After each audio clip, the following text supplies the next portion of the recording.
చెప్తారు, పెట్టేస్తారు, లోపుగా ఉంటాయి. యాపిల్స్ తప్ప అని ఎందుకంటారంటే కొత్త రకాలు ఏవో ఉంటాయి, కాస్త అవి పెడతారు కదా. నేను ఏం ముసలాన్ని ఏమన్నా ఎక్కువ చేపలు ఇంకా సాగలేదు. ఎందుకంటే ఏదో కాస్త పుల్లగా ఉండేదో, తీగా ఉండేదో, కొంచెం ఏదో అది అస్తమానం యాపిల్ ఉన్నాము అని వాడు తిని తిని విసుకొచ్చి మంచి చెప్పడం మరంటే పళ్ళు తింటాను, యాపిల్స్ తప్ప, అది నీ పది ప్రాణము దక్క. అమెరికాలోనూ అవి, అమలాపురంలోనూ అవి, యాపిల్స్ తప్ప ఇంకా పళ్ళు లేవండి. 16 ఫలాలు నోము ఎందుకంటే ఆ పేరు మీద నువ్వు 16 రకాల చెట్ల దగ్గరికి వెళ్ళి 16 రకాల పళ్ళు తెచ్చి చేవడంలో శ్రమ పడతావి. ఆ శ్రమ అంతా భగవంతుడి కోసమే. మనస్సు ఒకటి దొరకలేదనుకోండి, ఏమనుకుంటా తప్పకుండా తేవాలి సీతాఫలాలు. సీతాఫలాలు వేసవకాలం దొరకవు, దాని పేరే సీతాఫలం. అది సీతాఫలం, రావుడు ఫలం కాదు. అక్కడ సీతాఫలం అంటే రాయాల్సింది శీతకాలంలో సి, ఎంతకైనా సీతాదేవిలో సి కాదు. సీతాదేవికి అది ఇష్టం, ఇవన్నీ ఎవరు కల్పించేశారు అనవసరం. ఇంకోటి ఎవడో రామాఫలం అని పెట్టి ఇంకా లక్ష్మణ ఫలం, ఆంజనేయ ఫలం వస్తాయి. ఇది అజ్ఞానం. శీతఫలం అంటే అర్థం వింటర్ సీజన్, శీతకాలంలో వస్తాయి సీతఫలం, సీతాఫలం పళ్ళు చూడండి, వేరే చోట రావు. మరి వేసవకాలం దొరకవు, అందుకే అవి తేవ ఆ కాలంలో చేసుకో. అన్ని పళ్ళు దొరికి చూసు. అంటే ఇంత శ్రమ మనం పడుతూ ఉంటే దృష్టి దాని మీద లగ్నమైందే లేదా, ఇందుకోసం ఏర్పడింది ఆచారం. ఆచారం చాలా గొప్ప. కానీ మనం ఏం చేసాం, ఈ యామలో పడి, ఈ సెంటిమెంట్లో పడి ఒక 2 పళ్ళు పెట్టకపోతే కొడతారేమో. కొడతారని ఏం లేదు, చెప్పేసి ఆ విషయం. శ్రీ మహావిష్ణువు అంతటి వాడు శివుడికి పూజ చేస్తూ రోజు 100 కమలాలతో అర్చన చేస్తూ ఉంటే ఒకరోజు కావాలనే శివుడు విష్ణువు ఏం చేస్తాడో చూద్దామని 2 తామరపులు తక్కువేనే తీశాడు. పరీక్ష. ఇక్కడ శంకరాచార్యని పరీక్షించారు. అలాగే ఆయన విష్ణువు ఒక్కసారి ఆలోచించారు. ఏమిటి ఆలోచించేది, నన్ను అందరూ కమలాక్షుడు కమలాక్షుడు అంటున్నారు, నా 2 కళ్ళు కమలాలే అయినప్పుడు నేను వేరే ఆలోచించేది ఏమిటి అని 2 కళ్ళు ఇలా పీకేసుకుని కన్నప్పుడు అక్కడ పెట్టేశాడు. దాంతో శివుడు ప్రత్యక్షమైన సుదర్శన చక్రం ఇచ్చాడు. సుదర్శన చక్రం అక్కడ వచ్చింది. త్వత్పాదే నయనర్పణంచ కృతవాన్ త్వద్దేహ భగోహరి. శివానంద లహరిలో శంకరాచార్య అంటారు, విష్ణుమూర్తి ఎంత గొప్ప భక్తుడయ్యా నీకు, నీ పాదాల దగ్గర 2 కళ్ళు సమర్పించాడు. ఇది భక్తి భావంలో ఉండాల్సింది తప్ప ఆ పడు రాలేదని బాధపడ్డం కాదు. రాబోతేనే ఉన్నాం కదా, ఏమైందట. అందుకని వైరక్రియా సామగ్రిని శిశుపాల ముఖ్యం రూపతులు. కంసుడు 16 ఏళ్ళు చేసింది ఆరాధన, అందుకే వాడు మళ్ళీ అక్కడికి వెళ్ళిపోయాడు, మోక్షాన్ని పొందాడు. అంతకుముందు జన్మలో కారణం, ఆ తర్వాత కంసుడి తర్వాత వాడికి జన్మ లేదు. భయంతో అయినా పర్వాలేదు. సంబంధులై ఉష్ణులను, కృతవర్మ, సాత్వికి, వీళ్ళంతా బంధువులు. అస్తమానం కృష్ణ కృష్ణ అని తిరుగుతూ, ఆయన కూడా తిరుగుతూ, ఆయనతో స్నేహం వల్ల వాళ్ళకి ఆ జ్ఞానం కలిగింది. ఇంకోటి అంటున్నాడు, నా ప్రేమను మీరరు భక్తినేము. మీరంతా పాండవులు, బంధువులయ్యా దేవుడికి. బావా బావా అని పిలుస్తున్నాడు భగవంతుడు. బావా అని పిలిచే అదృష్టం ఎవడికి పట్టిందయ్యా ధర్మరాజా నీకు తప్ప. భక్తి మేము, భక్తితో మేము, ఇలాగ మొత్తం ఏ రకంగానైనా సరే ఉద్దామధ్యాన గరిష్ఠుడైన హరిజన్. ఇప్పుడు ఈ స్థాయిలో ఆ వేదాంతాన్ని అర్థం చేసుకోండి. గంగానదిలో ప్రతిబింబించిన సూర్యుడికి, మురికివాడలో ప్రతిబింబించిన సూర్యుడికి తేడా లేనట్టే ఏ మనోభావంతో భగవంతుడిని అర్చించినా తేడా లేదు. కావలసిందల్లా ఆ మనోభావాలు ఆయనకి సమర్పణ చేయడమే. కోపం కలిగింది, ద్వేషం కలిగింది, ఓ పద్యం రాయి తిట్టు, లేదా మామూలుగానే తిట్టు, ఏం పర్వాలేదు, 4 ముక్కలు రాయి. డైలీ కోపం వస్తే ఆత్మకథ రాస్తాం మనం, ప్రమాదం. తర్వాత వచ్చేస్తాడు అవడం, ఎందుకు వచ్చిన కూడా ఓ కాగితం మీద రాసేసి దేవుడి దగ్గర పెట్టు, 4 రోజుల వచ్చి పోదు.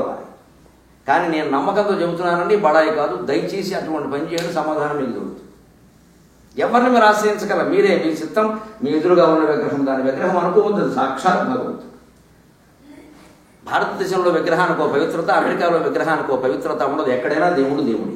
అమెరికా దేవుడికి వ్యతిరేక దేశం కాదు, అది దేవుడి దేశమే. దేవుడి సృష్టిలో ఇది ఒక భాగం.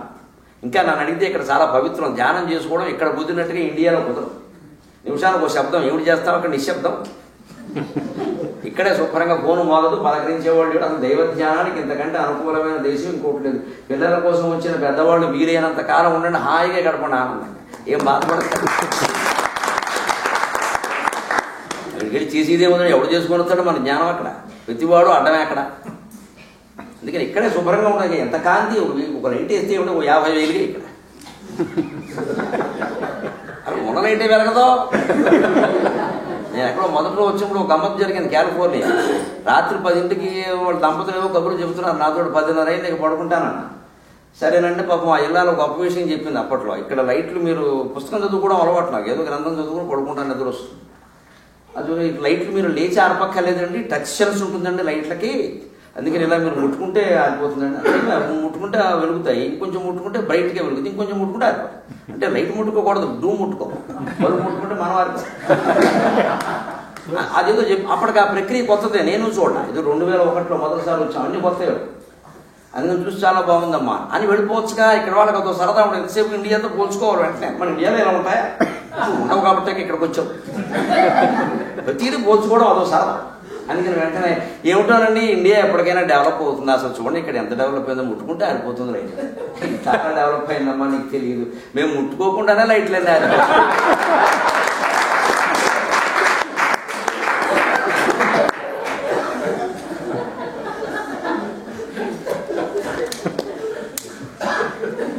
మేము ముట్టుకోకుండానే అన్ని లైట్లు ఆరిపోతున్నాయి. ఆ టెక్నాలజీ మా ముఖ్యమంత్రి గారిని అడిగి తెలుసుకోండి. మాకు స్విచ్లు కేవలం అలంకారప్రాయం, వాస్తు కోసం పెడతాం మేము స్విచ్లు. వాస్తులో స్విచ్లు కూడా ఉంటే 6, 12 ఉండాలి, అది పెడతాం. అందుకే ముట్టుకోకుండానే ఆరిపోతున్నా మళ్ళీ ఎప్పుడు వస్తాయో కూడా మాకు తెలియదు. వాడి దయ మాట వచ్చినప్పుడు వచ్చిందని. అది నిజంగా ఎంత గొప్ప విషయం అండి. ఎక్కడి అవకాశాన్ని అక్కడ వినియోగించుకోమంటానని చెప్పేది. మీరు అక్కడ వెళ్ళవలసి వస్తే వెళ్ళండి, హాయిగా ఉండండి. మళ్ళీ అక్కడికి వెళ్ళామని దిక్కుమాటలు చేసాం అనుకోవద్దు, మన దిక్కు అదే. ఇక్కడ ఉన్నవాళ్ళందరూ ఆ దిక్కే చూస్తున్నారు కదా, లేదా మమ్మల్ని ఎందుకు గౌరవిస్తున్నారు కదా. ఎక్కడ ఉంటే అక్కడ ఎక్కడికక్కడే వెంకటలక్ష్మి ఒకటే లెక్క సాగు చదివేసుకోవాలి. అదే పరమాత్మతత్వం, ఎందుకంటే వేదాంతం.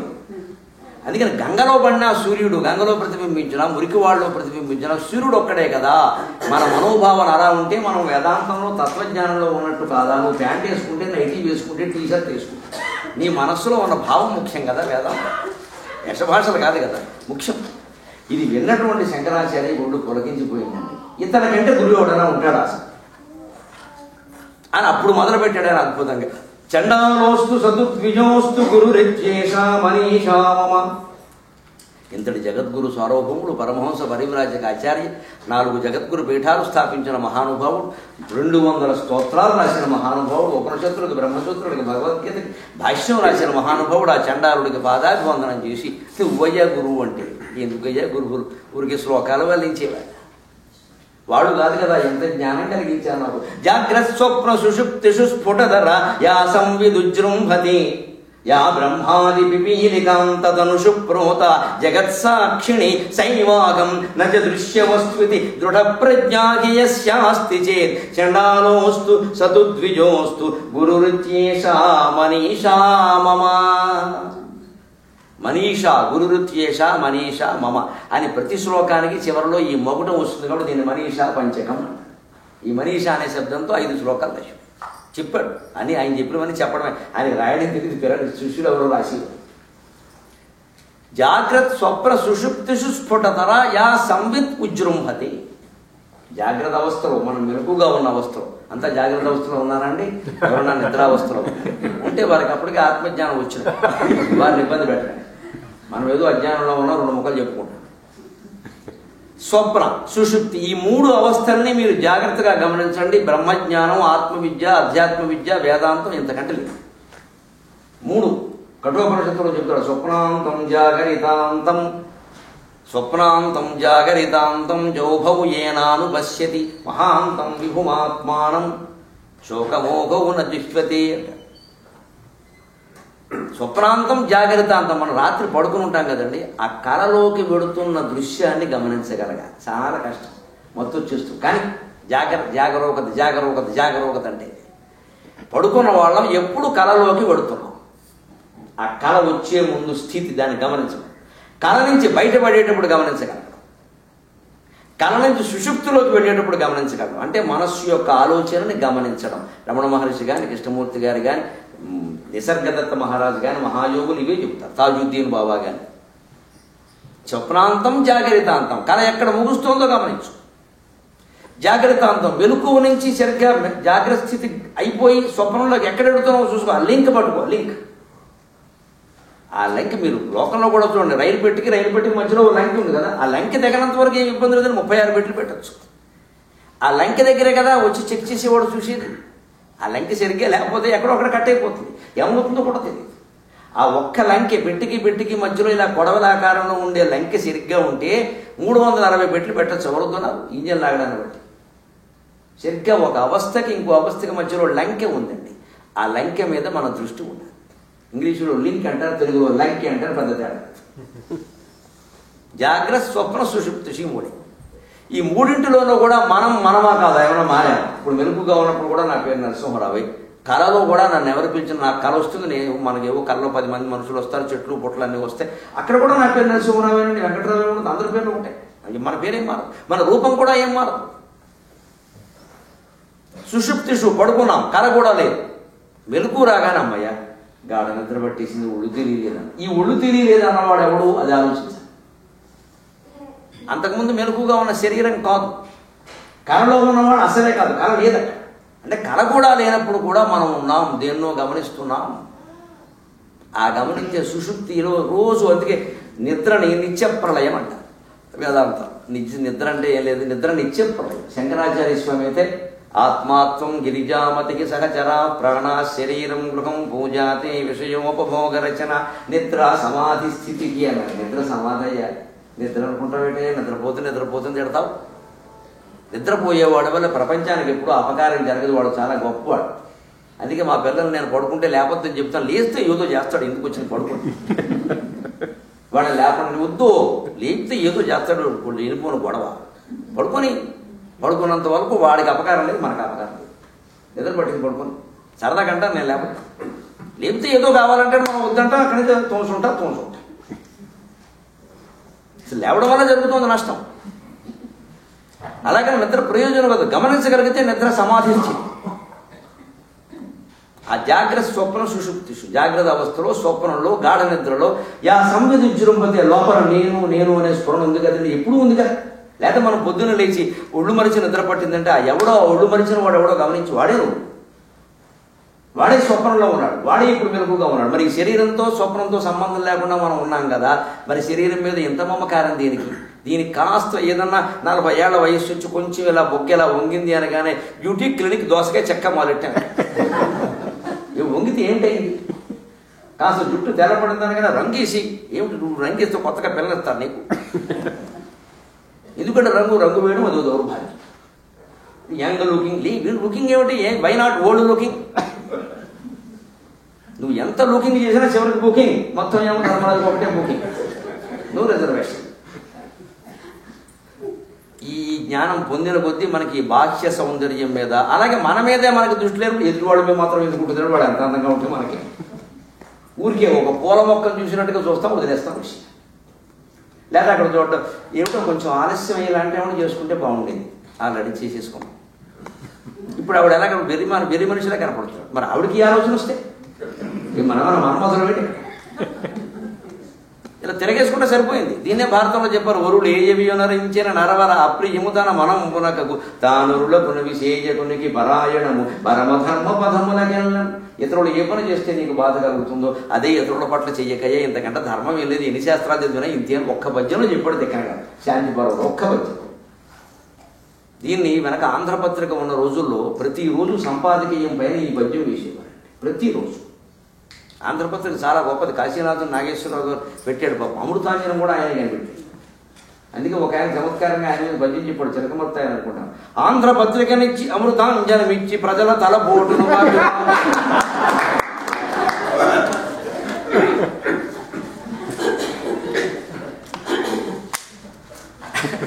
అమృతాంజనం కనిపెట్టాడు, ఏదో ఇంత చేశారు. ఆయన సన్మాన సభ జరిగితే ఈయన చెప్పిన పద్యం ఏంటంటే, ఆంధ్రపత్రిక మాట అలా ఉన్న అమృతాంజనం కనిపెట్టి మంచి పని చేశాడు.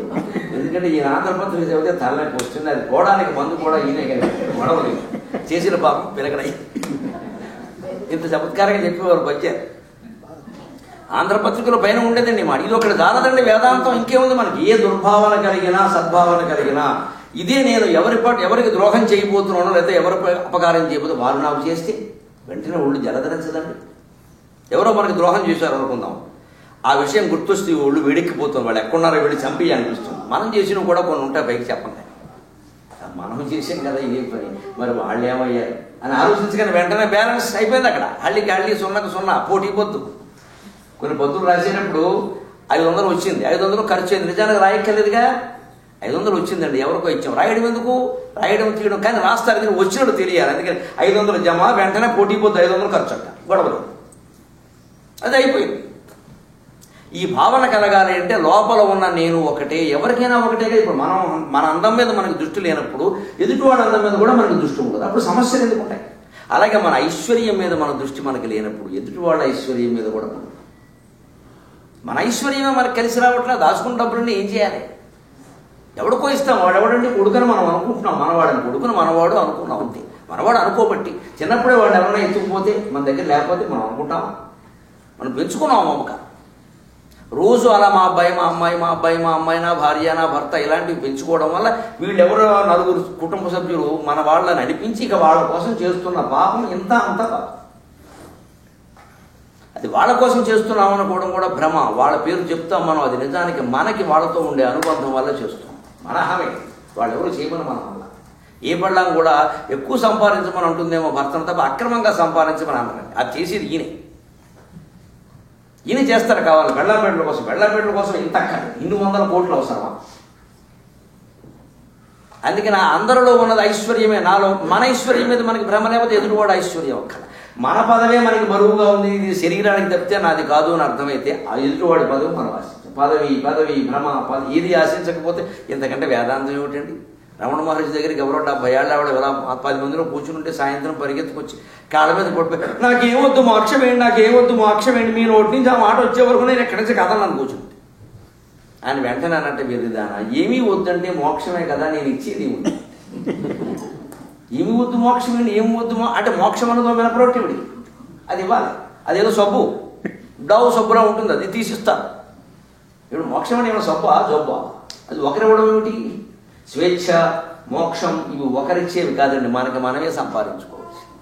స్వేచ్ఛ పొందవలసింది బయట వ్యక్తుల నుంచి కాదు, లోపల నుంచి, మన మనస్సు నుంచి, మన ఇంద్రియాల నుంచి, మన వ్యామోహాల నుంచి, వీటి నుంచి మనం మన చాపల్యాల నుంచి స్వేచ్ఛ పొందగలిగితే నువ్వు స్వేచ్ఛగా ఉంటావు. అందుకని ఎదుటివాడు స్వేచ్ఛ ఇవ్వడం కాదు.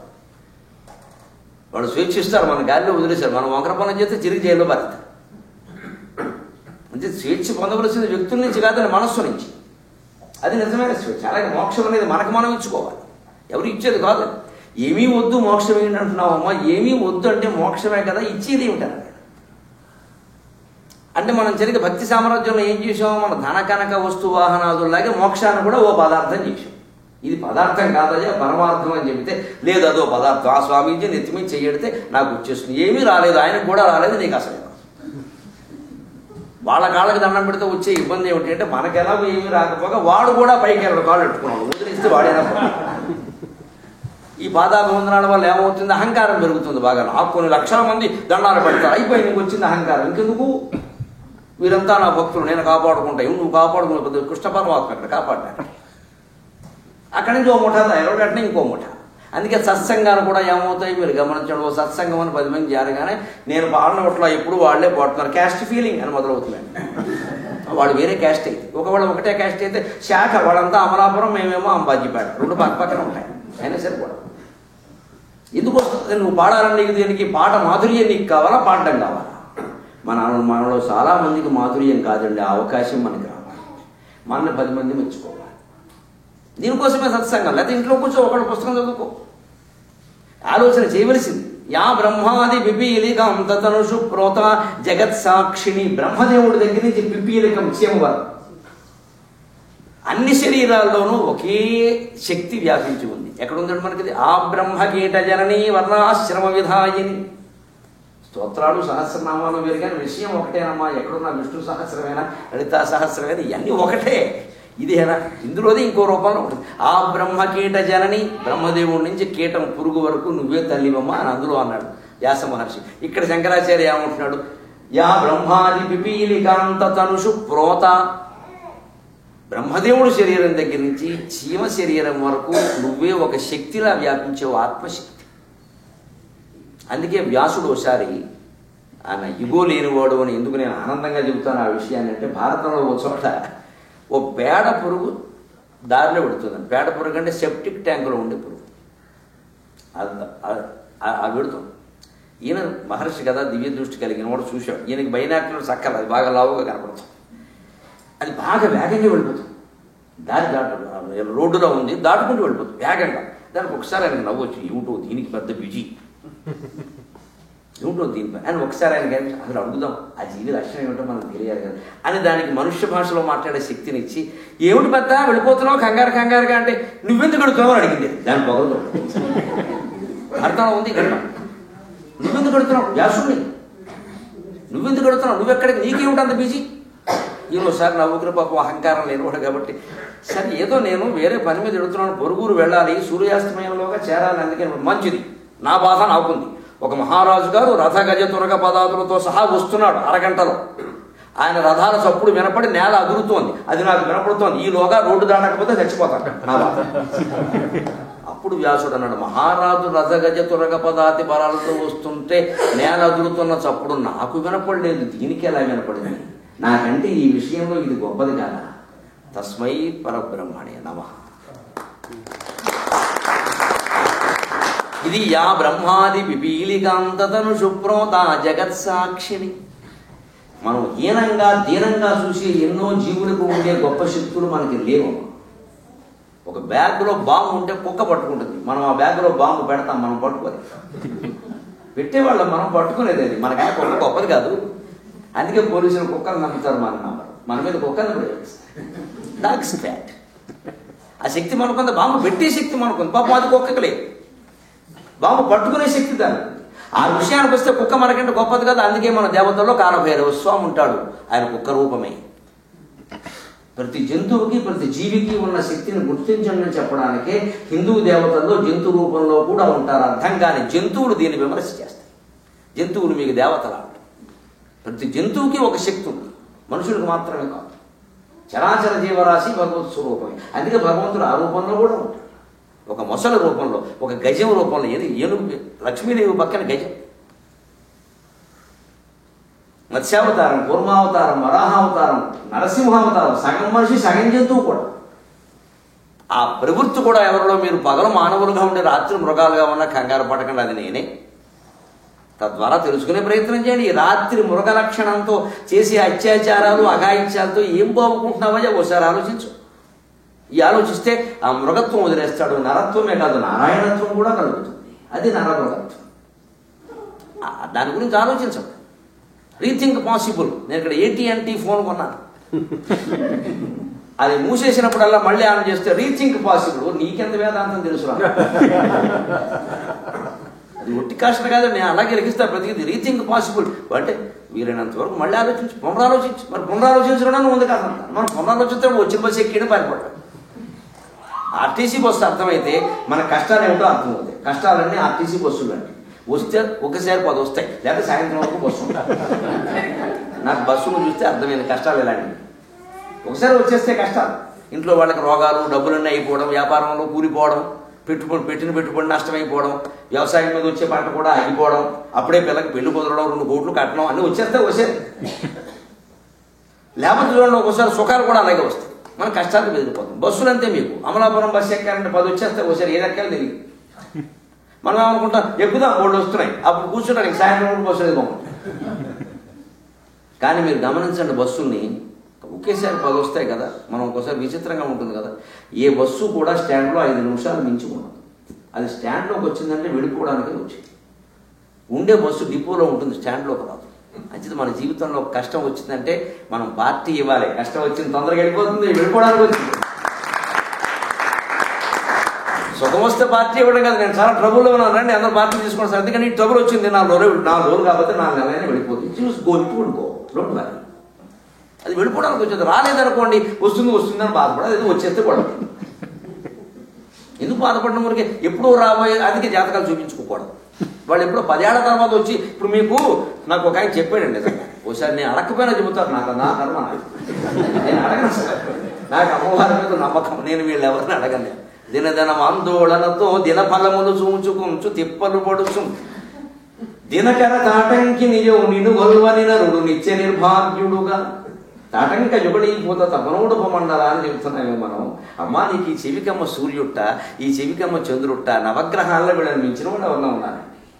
అంచేది ఆవిడ పాదాలు మనం ఆరాధన చేస్తే నగదీతిథి సంచిన్న నవజ్జన తమో గుణానదని నిజంగా నమ్మితే నా జోలికి ఏ గ్రహమైనా వస్తే ఆవిడ ఊరుకుంటుందండి. తోలు తీస్తాను మా వాడు జోలికి వెళ్ళాడు అని. సూర్యుడిని ఒక దెబ్బ కొడితే వాడు మిగిలిన వాడిని కొట్టడు. సూర్యుడు కొడుకేగా శని, వాడి మేనల్టేగా బుధుడు, చంద్రుడు కొడుకేగా బుధుడు, ఎవరైనా చుట్టరకాయలు లేని వాళ్ళు ఎవరైనా ఇందులో. ఆ నమ్మకం మనం అది మానేసి చూపిస్తే నాకు ఎవరో చెప్పాడు, ఒక మీకు 2008 వరకు అద్భుతంగా ఉంటుందండి, తర్వాత కొంచెం ట్రబుల్ అన్నాడు. ఇది మనసులో పెట్టి బెంగ అన్నమాట. నేను మిమ్మల్ని అడగలేదు కదండి అని. అంటే నేను కొంచెం చూశాను, మీరు ప్రసిద్ధులు కదా, అందుకని చూశాను మీకు ధారణ ఎలా వచ్చింది ఇవన్నీ. నేను 10th క్లాస్ ఫెయిల్ అయ్యాను, ఆ విషయం ఎవరు చెప్పట్లేదు నాకు. అది విషయం నాకు తెలుసు, మరి నన్ను తిట్టిన మా నాన్నకి తెలుసు, ఇంకెవరికి తెలియదు. ఎందుకంటే మా ఇంట్లో అందరూ 10th క్లాస్ మొదటిసారి పాస్ అయ్యారు, నేను ఒక్కడే ఫెయిల్ అయ్యాను. మా నాన్నకి ఏమిటో అందరు పాస్ అయ్యారు, నువ్వు ఒక్కడే ఉండిపోయావు అని. పాప ఆయన మంచివాడు, పోలేరా అప్పట్లో అన్ని రాయాలి, పైగా 6 రాయాల్సిందే, చిల్లు పొడుసడం కుదరదు, మొత్తం రాయి. ఒరే సబ్జెక్ట్ గట్టి పడుతుందిరా, బాగా చదవరా, మంచిదే అయింది. మొదటిసారి నేను పాస్ అయ్యింది 282, అదో టోటల్ దిక్కుమాలిన టోటల్ 600. రెండోసారి 480 దాటి. ఆయన చెప్పింది నిజమైంది, తండ్రి ఆశీర్వచనం అంటే ఎందుకు అవదండు ఆయన అంటే అన్న పాపం బాధ. ఎందుకంటే ఒక సాంప్రదాయం దెబ్బతింది. గెలిపాడు 2 అన్నదమ్ములు, 4 మొదటిసారి పాస్ అయ్యారు. పైగా మా అన్నగారు ఒకడు ఉండేవాడు, వాడు సకల గుణాభిరాముడు, వివరాలు వద్దులే, వాడు కూడా పాస్ అయ్యాడు. మా ఇంట్లో బెంగంతా వాడి గురించి ఉండే, కానీ వాడు పాస్ అయిపోయాడు. అన్ని ఇన్ని ఉన్నాయి, వాడు పాస్ అయిపోయాడు, నీకు ఏమీ లేదు, మల్లెపూలు అంటే వాడు నువ్వు అని అన్నాడు పాప. మా అమ్మ అంతకంటే పోలేండి వాడు వదిలేండి. నేను ఏడాది ఏడుస్తూ కూర్చున్నాను, నేను అందరికీ లేదు నాకు. కానీ మరి ఇంతమంది అన్నదమ్ములు ఇవాళ ఎవరికీ రాని అవధాన విద్య భగవంతుడి దేవల్ల తల్లిదండ్రులు ఆశీర్వచనం వల్ల. అందుకని మీ నాన్నగారి మీద నేను ఆనందంగా చెప్పుకుంటా పద్యం. 4 ఎకరాల భూమియును, 16 ఎకరాలు ఉండేవి మాకు, అందుకని 4 ఎకరాలు ఇచ్చాడే సమానం. ఇంకోటి కూడా ఇచ్చాడు. 4 ఎకరాల భూమియును 4 దిశలు గిరిగీసినట్టుగా ఉన్న బట్టల. ఇది కూడా తండ్రి వల్లే వస్తుంది, తండ్రి ఉండదు, తల్లి ఉండదు, ఉన్నా మనకి రాదు. 4 ఎకరాల భూమియును 4 దిశలు గిరిగీసినట్లుగా వెలుగుచునున్న బట్టతల పెన్నితిగా దయచేసినావు మా 4 అన్నదమ్ములకు. నాపై ప్రేమ రవంత ఎక్కువై, నేను చిన్నవాడు కదా అందరిలోకి, ఎలాగైనా ఉంటుంది ప్రాపతి. నాపై ప్రేమ రవంత ఎక్కువై కలగజేసినావు జనక అవధాన కళానుబంధము. మరి నా జాతకాన్ని చూసిన వాడు ముందు నేను 10th క్లాసులో ఫెయిల్ అయ్యానే విషయం ఒక్కడ చెప్పలేదండి, నేను చెబితే తప్ప. ఏమో చెప్తారండి కబుర్లు అన్నీ అయిపోయిన తర్వాత. తెలంగాణ విడిపోతుంది నేను ముందే చెప్పా అన్నాడు ఒకడు. ముందెందుకు చెప్పాలి అసలు విషయం? విడిపోతే చెప్తున్నాను టీవీలో. నేను ముందే నా శిష్యులకు చెప్పా, కావాలి వాడు ఎవడో ఉంటాడు మేనేజింగ్ శిష్యులు అక్కడ, నిజమే అంట. ఇక ముందెందుకు చెప్పలా? ముందు చెప్తే ఎవడో ఒకళ్ళు తోలు తీసేవారు వాళ్ళు. ఇవన్నీ అయిపోయాక చెప్పి రాజీవ్ గాంధీ ప్రమాదం జరుగుతుంది నేను చెప్పి అయిపోయాక చెప్తున్నారు ఆ విషయం. ముందు చెప్పను దమ్ముంటే ఒక్కడే చెప్పడం. ఇవన్నీ ఇంతే. అందుకని వీటిని నమ్మి మనం బాధపడకాలి. అందుకని సూర్యుడు చంద్రుడు ఆవిడ చెవికమ్మనైతే దేనికి బాధపడాలి? మనం ఆరాధన చేస్తున్నా ఆవిడ చూసుకోండి. తెలుసుకుంటే ప్రమాదం ఏమిటంటే 10 ఏళ్ల తర్వాత రాబోయే ప్రమాదం ఇప్పటి నుంచి వచ్చినట్టుగా ఫీల్ అవుతాం. మీరు గమనించండి, ఒక్కసారి వచ్చి పడాలి, వచ్చేది జలపాతం లాగే, దుఃఖమైన సుఖమైన.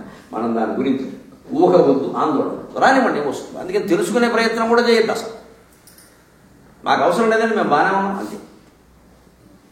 ఇంత చేసి వీళ్ళు మళ్ళీ ఏం చెప్తారు, ఏదో ప్రమాదం అన్నాక ఏం చేయాలని అంటే 108 సార్లు చుట్టూ తిరిగమ్మా, కొబ్బరికాయలు పట్టుకో, అదే కదా మనం చేస్తున్నది, అదే కదా. రోజు ఆరాధన చేసేవాడు మళ్ళీ 108 లక్షలు. బ్రహ్మదేవుడి దగ్గర నుంచి పిపీలకం వరకు ఉన్నది అదే ప్రాణి. వ్యాసుడు ఆ చీమకి పేడ పురుక్కు ఉన్న శక్తిని చూసి నమస్కారం చేసి అది గ్రహించాడు. అంటే మనం ఎన్ని గ్రహించాలండి, ఎన్ని జంతువుల నుంచి వాటికంటే మనం ఏ రకంగా గొప్పవాళ్ళం. అసలు మనకి లేని ఎన్నో శక్తులు. తేనెటీగ సముద్రం మీద ఎగురుతుందండి, 2000 మైళ్ళ ఎత్తుని ఎగురుతుంది. 2000 మైళ్ళ ఎత్తుని 2 అడుగులు పైకి లేవలేము మనం. పైగా అంత ఎత్తున ఎగురుతూ కింద విషయం గ్రహిస్తుంది. అది ఏముంది? గ్రద్ద వృత్ర దృష్టికి అంటారు. పక్షి పైన ఎగురుతుంది. ఆశ్చర్యం ఏమిటో తెలుసా? మన మాయ ఎంతకంటే ఉదాహరణ అక్కడ వేదాంతంలో చెప్తారు. పక్షి 100 మైళ్ళ ఎత్తున ఎగురుతుంది. కొన్ని పక్షులు కింద ఉన్న మాంసము కనపడుతుంది దానికి. ఆశ్చర్యం భారతంలో చెబుతాడు, ఎంత మాయ పెట్టాడు భగవంతుడు. 100 మైళ్ళ ఎత్తున ఎగరగలిగిన పక్షికి కింద మాంసం ఒక కనపడుతుంది, దాని మీద పనిన వల కనపడడం లేదు. పడిపోయింది. మనం అంతే, మాంసం మొక్క కనపడిన దానికి వల కనపడదా అంటే కనపడింది, వలని లక్ష్య పెట్టాల. మనం అంతే సరిగ్గా ప్రమాదం, ఇబ్బంది, తప్పు అని తెలుసుని కూడా చేసేది. కనపడకపోవడం లేదు, కనపడింది. మనం ఆగలేకపోతున్నాం, ఉండలేకపోతున్నాం.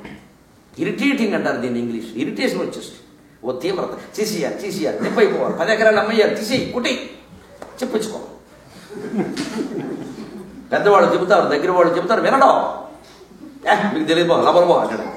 లోపలికి వెళ్తాడు, రేపు పొద్దున 5 మళ్ళీ బయటికి రాడు. ఇది ఎందుకని తెలుసు, మాంసం ముక్క కనపడి 100 మైళ్ళ ఎత్తున మాంసాన్ని చూసిన పక్షికి వల కనపడదా?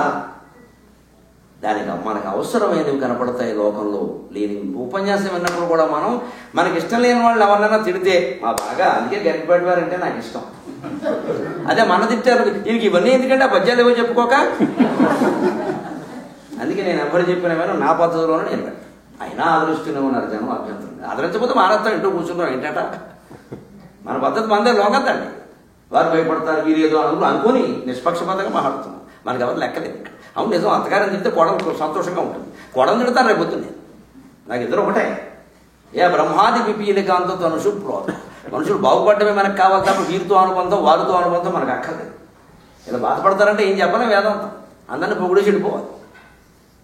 ఖచ్చితంగా ఉంటుంది వేదాంతం. ఇప్పుడు అది పేడ పురుగుతో ఇంత అహంకార రాహిత్యంగా మాట్లాడే పని వ్యాసుడికి ఉంటుంది. అప్పుడు ఆశ్చర్యకరం. నిజంగా ప్రపంచంలో ఏ జీవికి ఉండే లక్షణం, ప్రతి జీవి బిజీయే. దేని పని ఆక్షేపించడానికి నేనేవండి.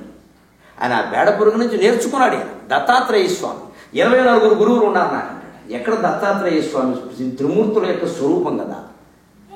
ఆయన 24 నుంచి అది కూడా నేర్చుకునే వాళ్ళకట తేనెటీగ నుంచి నేర్చుకున్నట్ట. ఏమిటి నేర్చుకున్నాడంటే తేనెటీగ ఒక్కో పువ్వులో చేరి ఒక్కో బొట్టు, ఇంకో పువ్వులో చేరి ఇంకో బొట్టు, ఇంకో పువ్వులో చేరి ఒక చోటే పువ్వులు పట్టుకుని మొత్తం లాగేదే. అందుకని మనం కూడా సన్యాసి అయిన వాడు సన్యాసి నేర్చుకునేది అంటే వారింటికి వెళ్ళి ఓ ముద్ద వీరింటికి వెళ్ళి ఓ ముద్ద తెచ్చుకోవాలి. కానీ ఒక ఇళ్ళనే అస్తమానం పీడించి ఆవిడని విసగతం చేసి. మా కవులు ఉంటారు ప్రధానంగా, పుస్తకం వేస్తారు, డబ్బులు ఉండవుగా మాకు, ఎవరినో అడుగుతారు. పాపం ఆయన ఏదో కాస్త ఇస్తాడు. ఓ పుస్తకం వేస్తాడు 10,000 తీసుకుని, మళ్ళీ 2వ పుస్తకానికి మళ్ళీ ఆయన దగ్గరికి. చివరికి దాత యాచకుడు అవుతాడు. అస్తమానం మీరు ఇచ్చారండి, నాకు కలిసి వచ్చింది, మీరే ఎన్నిసార్లు ఇమ్మంటావు, చివరికి ఆయన నీకు చిత్తుకొస్తాడు. అందుకని నేను చెబుతూ ఉంటాను, అడిగేది ఏదో వేరే వాళ్ళని అడిగిన అస్తమానం ఒకటే తప్పకుండా వాడు దెబ్బైపోతుంది. అలాంటిది పనికిరాదు నిజానికి. నలుగురి దగ్గర తీసుకోవాలి. అలాగే ఒక పని భాగం, అది ధనం కావచ్చు, ప్రయాస శ్రమ కావచ్చు. నలుగురు పడ్డారనుకోండి పెద్ద శ్రమ అనిపించు. ఒక్కళ్ళ మీద మొత్తం తోసేస్తే వాళ్ళు అలిసి పురిసిపోతారు. అదే నలుగురు మీకు ఎందుకంటే మీ ఇంట్లో మేము ఉన్నాం కదండి సరదా చేద్దామంటే అప్పుడు హాయిగా ఉంటుంది, ఆనందంగా ఉంటుంది. ఇది తేనె దగ్గర నుంచి నేర్చుకోవద్దా? ఒక్క పువ్వులో ఎక్కువసేపు ఉండదు లేదు, వెళ్ళి మళ్ళీ ఇంకో పువ్వు. పాపం ఇంత కష్టపడి పైగా దాని నుంచి ఇంకోటి నేర్చుకుంటాడు ఆయన. ఇంత కష్టపడి తేనె తీసుకెళ్ళి 60,000 గదుల్లో అక్కడ తేనె పొట్టులో పెడితే మనిషి ఎంత తెలివైన వాడండి. మనిషిని మించిన దోపిడిదారు ఉన్నాడు ఆ సృష్టిలో. పొగ పెట్టేసి మొత్తం పురుగుల్ని వెళ్ళగొట్టేసి మొత్తం వీడు పిండేస్తున్నాడు. వీడు పువ్వు తిరిగాడా, బొట్టు సేకరించాడా? What right he has? తేనెటీగ హక్కుల సంఘాలు లేవమ్మా, మానవ హక్కుల సంఘాలు. తేనెటీగల తరఫున వాదించడానికి ఓ సుభాషిణి రెడ్డి గారు ఉంటే బాగుండేది. మానవ హక్కుల సంఘం ప్రెసిడెంట్గా ఉండేవాడు. వాటికి సుభాషిణి రెడ్డి గారు ఉంటే బాగుండేది మరి వాదించడానికి. లేవు మరి. అందుకని ఆ జీవులు మనకి లోకువ. అది నేర్చుకుని అంటాడు దత్తాత్రేయ. మనం ఎంత దీనికి ముందు ఈ సన్యాసి భిక్ష దాని నుంచి ఏం నేర్చుకున్నట్ట, ఎంత సంపాదించి పాపం తేనెటీగలు కష్టపడి అక్కడ పెట్టినా ఎవడో తెలివైన వాడు పట్టుకుపోతున్నాడు కదా. మనం సంపాదించిన సంపదలు కూడా ఇంతే కదా, ఇది మనం నేర్చుకోవాలి. తండ్రి నోరు కట్టుకుని ఆదివారాలు కూడా ఓవర్ టైం చేస్తారు. ఇక్కడ మీకు ఓవర్ టైం ఇస్తారో ఎవరో నాకు తెలియదు, అక్కడ బాగా ఇస్తారు. ఓటీ అని డ్యూటీయే బాగా చేసేసి ఒక తండ్రి అండి రిటైర్ అయ్యే టైంకి ఏకంగా 10 కోట్లు 12 కోట్లు పాపం ఉద్యోగం మీద సక్రమంగానే, అందులో అక్రమం 1 రూపాయి సక్రమంగానే చాలా కష్టపడతారు. చివరికి కొడుకులు కూతుళ్ళు ఆస్తి కోసం కొట్టేసుకుని తండ్రిని కూడా చేత కొట్టేస్తుంటే అప్పుడు అర్థమవుతాయి, ఇది సంపాదించి ఎంత తప్పు చేశాను నేను. హాయిగా ఆదివారాలన్నీ భార్యతో షికారీలు ఉంటే ఎంత బాగుండేది, నా ధ్యానం నేను చేసుకుంటే ఎంత బాగుండేది, ఒక యోగి ఆత్మకథ చదువుకుంటే ఎంత బాగుండేది, యోగవాసిత్వం చదువుకుంటే ఎంత బాగుండేది, కనీసం టీవీలో చాగంటి వారో గరిగిపాటి వారో సామవేద వారో చెప్తారు వింటే ఎంత బాగుండేది. ఇవన్నీ మానేసి ఇప్పుడు ఎందుకు ఆఫీస్కి వెళ్ళి కూర్చున్నాను. సండేస్ మర్నాడు ఒళ్ళు మండే అయిపోయింది, మనకి మండే కాదు ఒళ్ళు మండే అని వాడికి అనిపించదండి. 60 ఏళ్ళ తర్వాత కొడుకులు చచ్చిపోతుంటే కొట్టుకోవడం కోసం. 2 ఆడపిల్లలు 3 ఆడపిల్లలు ఉన్న కుటుంబంలో 7-8 ఏళ్ల తర్వాత ఒక కొడుకు పుట్టాడు. నేను పేరు చెప్పను, విషయం చెబుతా, మనకి భయంకరమైన జీవితం అర్థం కాదు. 3 ఆడపిల్లల తర్వాత ఒక కొడుకు పుట్టాడు. 7-8 ఏళ్ల గ్యాప్ తర్వాత వాడు కొడుకు కోసం మనం చూసేది పుట్టాడు. ఆ కొడుకు పుట్టాక తల్లిదండ్రులు ఆనందించారు, ఆడపడుచు అనిపించారు. పెద్ద ఆడపడుచు కామెంట్ ఏంటో తెలుసా? తల్లి దగ్గర, అమ్మా అర్జెంటుగా నాన్నగారు ఇంత పిచ్చి పని చేసి వీడిని కనకపోతే ఏమైందట. ఇదండి పెద్ద ఆడపడుచు. ఇంటికి పెద్దమ్మాయి. ఎందుకని ఆస్తి పోయింది. ఇప్పుడు 4 వాళ్ళకి ఎవరికి ఆ కొడుకు ఇస్తాను. పూర్వ సంప్రదాయం ప్రకారం ఈ కొడుకు లేకపోతే ముగ్గురు పంచుకునేవాడు. తమ్ముడు పుట్టాడన్న ఆనందంలో వచ్చి ఆడపడ చేసిన కామెంట్ అంటే ఆ తల్లి నా దగ్గర చెప్పేసింది, ప్రపంచమే ఇంత కదమ్మా అన్నాను. ఇదండి మా అమ్మాయి ఏందండి పెద్ద అమ్మాయి, నిజంగా మీరు చెప్తుంటే నిజమే అనిపించిందండి. దీనికోసం నోరు కట్టుకుని సంపాదించారండి ఆయన. ఈవేళ పెద్ద అమ్మాయి మొహం మీద అందండి. ఇంకా చాలా అంది. ఇవన్నీ నేను సభలో చెప్పే విషయాలు. దారుణమైన లైంగిక విషయాలు కూడా కూతురు మాట్లాడింది తల్లిదండ్రుల గురించి. అంత కక్ష ఉంటుందండి మనుషులు. వీడు పుట్టకపోతే మాకు అంటే రేపు పొద్దున మీరు గమనించండి, వాడిని రేపు పొద్దున్న వీడు ముగ్గురులో ఎవరో ఒకరు పళ్ళరసం ఏదో కలిపి లేపేరని ఏమైనా ఉందా? ఆశ్చర్యం లేదు, పేపర్లో వస్తుంది. ఇప్పుడు ఈ తండ్రి పరిస్థితి ఏంటంటే ఎంత సంపాదించాం, ఎంత యాత్రపడి సంపాదించాం, చివరికి కన్న కూతురు నుంచి ఇదే కానీ సరిగ్గా చెప్పుకున్నదే కదా. మరి అది తేనెటీగ నుంచి గ్రహించాల్సిందే కదా. ఇంత కష్టపడి తేనెటీగ సంపాదిస్తే ఒక గిరిజనుడో హరిజనుడో ఎవడో ఒకడు అక్కడికి వచ్చి ఒక్క పొగట్టేసి మొత్తం అంత తేనె పట్టుకుపోతున్నాడే. మరి తేనెటీగ శ్రమ వృధాయిపోలేదా? దానికి నిజంగా కోర్టులో షూ చేయించిన విషయం తెలుసుంటే అది చెయ్యదా? దానికి అది లేదు కాబట్టి ఇది గ్రహించాను. అలాగే కన్య 16 ఏళ్ళ అమ్మాయి నుంచి నేను గ్రహించానంటాడు దత్తాత్రేయుడు. ఆశ్చర్యకరంగా గ్రహించాలి. ప్రపంచంలో గురువులు అంటే అర్థం అది. అందుకని 24 గురువులు అన్నాం కదా అని 24 నైవేద్యాలు పెట్టేద్దామండి. ఎవడు అడిగాడు నీ నైవేద్యం? దత్తాత్రేయుడికి 24 అంటే ఇష్టం. అసలు ఒకటి ఇష్టం ఒకటి ద్వేషం ఉంటే వాడు దేవుడు కాదమ్మా, పిచ్చి మాటలు అన్నాం. శివుడు మారేడాకంటే ఇష్టం. ఎందుకు ఇష్టం అంటే శివుడు గుడిలో అభిషేకాలు జరుగుతాయి. చెమ్మ, నీటి చెమ్మ ఎప్పుడూ ఉంటుంది. మారేడాకు ఆ చెమ్మ దుర్గంధాన్ని హరిస్తుంది. అంతకంటే ఏమి లేదు. అక్కడ 4 మారేడాకులు అభిషేకం అయిన వెంటనే అక్కడ వేసేస్తే ఎంత మీరు తుడిచినా ఏం చేసినా ఎంతో కొంత చెమ్ముడు. ఎప్పుడు అభిషేకం జరిగేటప్పుడు ఉండదా? ఆడవాళ్ళకి పసుపు ఎందుకు రాసేవారు? వంటింట్లో తిరుగుతారు, ఎప్పుడూ నీళ్లు ఉంటాయి, కాళ్ళ మధ్యలో నెలిసిపోతుంది, అందుకని పసుపు. ఇప్పుడు మీరు మార్పుల్స్ ఇవన్నీ వచ్చాక పసుపు ఎందుకు పనిలేక బంగారం రాసుకోవచ్చు. ఏమంటే ఇదేముంది? పూర్వం పోతే పసుపు సౌభాగ్యం అని ఎందుకు చెప్పారంటే ఇందుకే. సౌభాగ్యం అంటే ముందు ఆరోగ్యం బాగుంటే కదా మహాసౌభాగ్యం. మగాళ్ళకి పసుపు చెప్పలేదు. మగాడు వంటింట్లో తిరగడగా పనే తిరిగితే వీళ్ళకి అడ్డం కూడా. ఇక్కడ బయట కూర్చోమని చెప్పారు కదా. తినగా ఉండగా ఏదో చెబుతూ ఉంటాడు సలహా. వంట వచ్చిన మగాడు అసలే ఉండకూడదు. మాకు చాలా ఆనందంగా ఉండదు. నాకు ఏ మీరు అందులో వేపాకు వేసారు, కరివేపు వేసారు నచ్చింది. శుభ్రంగా తింటాను చేసి. ఎందుకంటే చేసుకోమంటారేమో అని బెంగ. అన్నీ బ్రహ్మాండంగా ఉన్నాయంట. లేకపోతే చేసుకోమంట. డ్రైవింగ్ వచ్చిన వాడు స్కూటర్ మీద వెనకాల కూర్చున్నాడు, ముందు వాడు నడపనివాడు ఏదో ఒకటి చెప్తూనే ఉంటాడు. కారులో అంతే. ఏమి రాని ఆపోటుగాడు ఉంటే శుభ్రంగా నడుపుకోవచ్చు. వంట అంతే. వంట వచ్చిన మొగుడు కూడా చాలా ఇబ్బంది, ఏదో చెప్తూ ఉంటాడు అక్కడ, ఏదో చేసింది అంటారు. అలా ప్రతిదాని నుంచి గ్రహించడం అంటే అది నేర్చుకోవాలి తప్ప 24, 32, 8 అని లెక్క. అయ్యప్పకి 18 మెట్లు కదండి. ఎంత విచిత్రమైన తెలిసే మధ్య అయ్యప్ప దీక్ష 18 పదార్థాలతో భోజనాలు పెడుతున్నారు దీక్ష. ఎందుకంటే 18 మెట్లు. నేను అయ్యప్పకి దండం పెట్టా. 32 మెట్లు పెట్టినందుకు సంతోషం అవుతుంది. 18తో వదిలిపెట్టావు సంతోషం. అయ్యప్ప దీక్ష వాళ్ళ మీటింగ్ పెట్టి రమ్మంటే శుభ్రంగా రైవెట్టాను కూర్చోబెట్టి. ఇది దీక్ష కాదు, మానేయండి.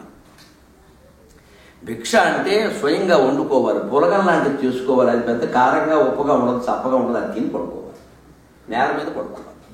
18 పిండి వంటలు పెట్టాక అయ్యప్ప ఎందుకు నెత్తి మీద చెయ్యప్పయింది. ముదిరింది బాగా దీక్ష. ఇంకెక్కడికి ఎంగిలాకులు తీయడానికి వేలం పాటలు జరుగుతున్నాయి, మీకు తెలియదు. ఎంగిలాకులు తీయడం పుణ్యంట. ఆయన కాళ్ళకి దండం పెట్టి ఎంగిలాకులు తీస్తారు. అందుకని అడ్డమైన వాడు దీక్ష తీసుకుంటారు. ఎందుకంటే జమీందారు వచ్చి నా కాళ్ళకి దండం పెడతారండి. నాకు ఆ పొజిషన్ రాదు కదా, 40 days ఓన్లీ. అందుకని శుభ్రంగా నల్ల డ్రెస్ వేయడం, కూర్చోవడం. లారీ మెకానిక్లు అందరం స్వామీజీ నల్ల డ్రెస్ నల్ల వేషం వేస్తే చాలు వాడు స్వామి. వాడిని ఏం అనకూడదండి, సాక్షాత్ అయ్యప్ప స్వరూపం. వాడిని ఏమన్నా మర్డర్ చేసినా కూడా అయ్యప్ప చేసినట్టు లెక్క. బాగుంది, చాలా బాగుంది. మొత్తం కొత్త కొత్త వికృత రూపాలు ధరించడం అంటే ఇది నాకు మంట. ఇటువంటివి చూస్తే అసలు ఇది కొత్తది ఎందుకు పెట్టారు మీరు? మరింత వెంట కోసం.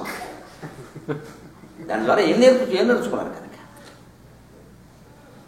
అది నేర్చుకోవడం అంటే దయచేసి అంకెలు, అక్షరాలు, లెక్కలు పట్టుకోకుండా తత్వాన్ని గమనించాలి. కన్య నుంచి నేర్చుకున్నా ఉంటాడు. ఏమిటయ్యా నువ్వు కన్య నుంచి నేర్చుకునేది అంటే ధ్యానం ఎలా చేయాలి. ధ్యానానికి కన్యకి సంబంధం. కన్యని చూస్తే ఉన్న ధ్యానం పోతుంది, పరధ్యానం వస్తుంది.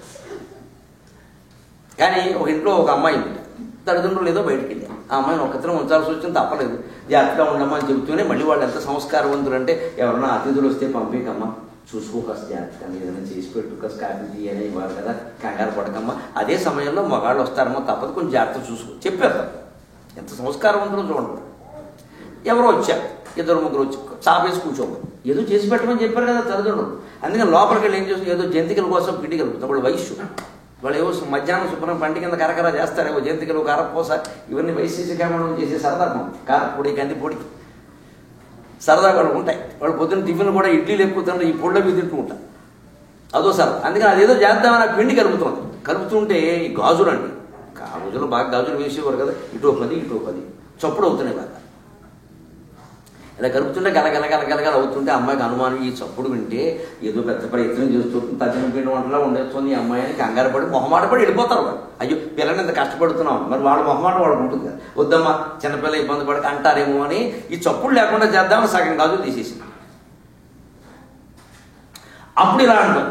మళ్ళీ ఇంకా చప్పుడు అవుతుంది. మళ్ళీ కాసేపటికి ఇంకొన్ని గాజులు తీసి ఇంకా చప్పుడు అవుతున్నాయి. 2 గాజులే వచ్చింది. అప్పుడు కూడా ఎంతో కొంత చప్పుడు అవుతుంది.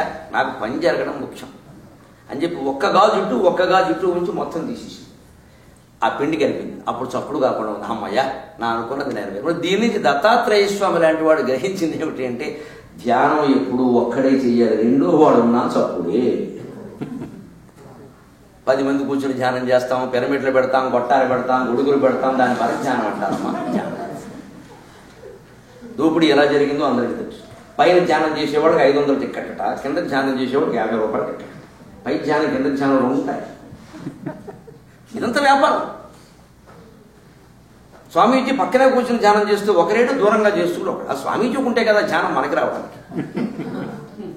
ధ్యానం మీద ఏమైనా గుత్తాధికారం ఉంటుంది ఏమిటి, ఏదో ల్యాండ్ లాగా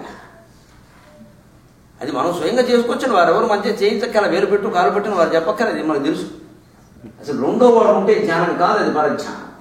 ఆధ్యాత్మికత ఎప్పుడు వైయక్తికం సామూహికం కానే కాదు. రెండో వాడితో కలవడమే తప్పు ఉంటే 20 మంది కలవడం అంతకంటే తప్పు.